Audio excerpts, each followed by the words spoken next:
Assalamualaikum warahmatullahi wabarakatuh.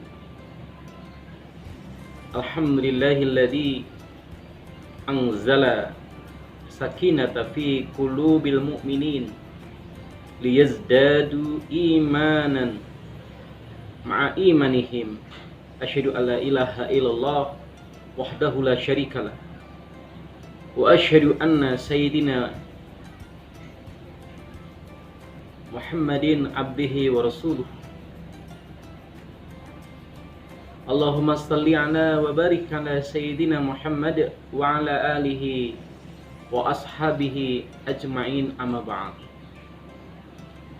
Alhamdulillahirabbil alamin.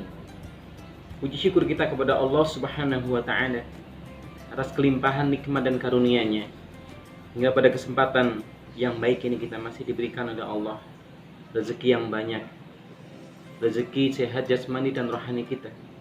Terutama adalah kita masih diberikan umur untuk bisa berjumpa dengan Ramadan ini. Bapak Ibu jemaah sekalian yang dimuliakan oleh Allah Subhanahu wa taala. Pada kesempatan kali ini kita akan membahas berkaitan tentang bahwasannya Ramadan sebagai pendidikan keikhlasan. Sebagaimana Rasulullah sallallahu alaihi wasallam bersabda, an Abi Hurairah radhiyallahu anhu qala qala Rasulullah sallallahu alaihi wasallam man qama lailatal qadri imanan wa ihtisaban ghufira lahu ma taqaddama min dhanbi, rawahul Bukhari. Dari hadis Abi Hurairah radhiyallahu anhu, dia berkata, Rasulullah sallallahu alaihi wasallam bersabda, barang siapa yang berdiri menunaikan salat pada malam Lailatul Qadar dengan penuh keimanan dan mengharapkan pahala, maka dosa-dosanya yang telah lalu akan diampuni. Hadis riwayat Bukhari dan Muslim. Pelajaran yang bisa kita ambil dari hadis ini adalah, yang pertama, salah satu pelajaran penting yang bisa kita ambil dari bulan Ramadan, di dalamnya ditempa untuk senantiasa ikhlas dalam beramal, apapun bentuk amalannya itu. Entah itu amalan ibadah yang dilakukan untuk Allah Subhanahu wa taala, atau ibadah yang dilakukan untuk Allah tapi berhubungan dengan manusia yang lain, atau hablum minallah.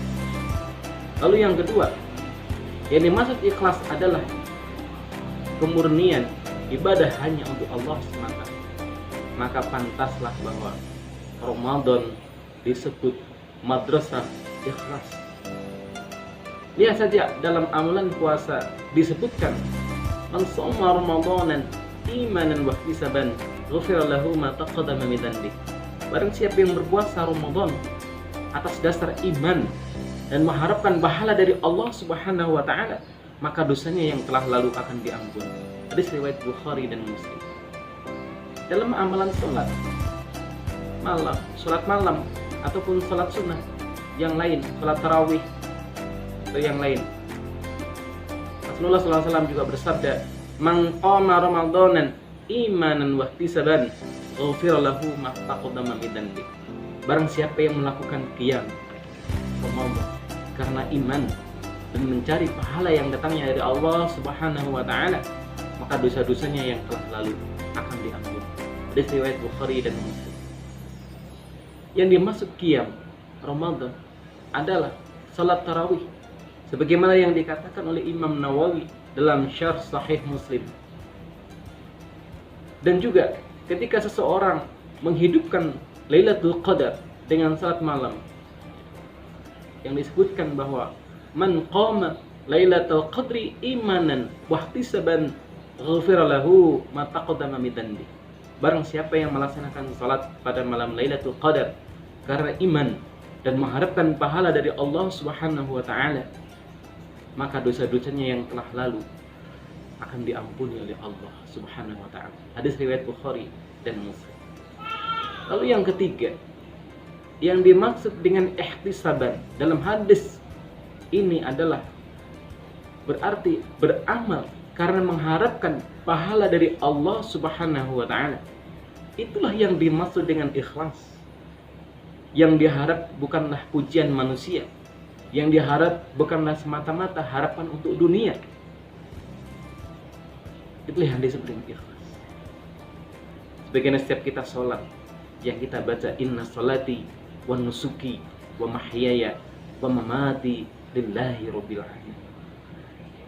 Lalu yang keempat, marilah kita jadikan bulan Ramadan sebagai madrasah untuk melatih keikhlasan. Hanya Allah yang memberikan taufik. Dari hadis ini yang kita bahas berkaitan tentang keikhlasan, yang juga dalam ayat Al-Quran, bahwasanya orang yang beramal hanya mengharap dunia semata, ia benar-benar akan mendapatkan kerugian yang besar.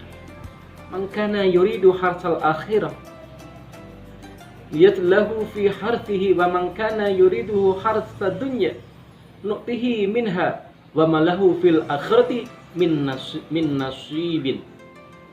Barang siapa yang menghendaki keuntungan di akhirat, akan kami tambah keuntungan itu baginya.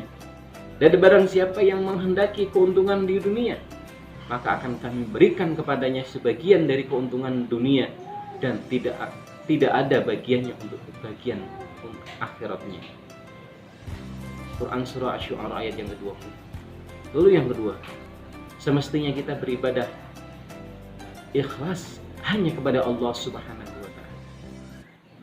Sebagaimana Allah Subhanahu wa taala berfirman, "Wa ma umiru illa liya'budullaha mukhlishina lahud-din hunafa wa yuqimus sholata wa yu'tuz zakata wa dzalika dinul qayyim."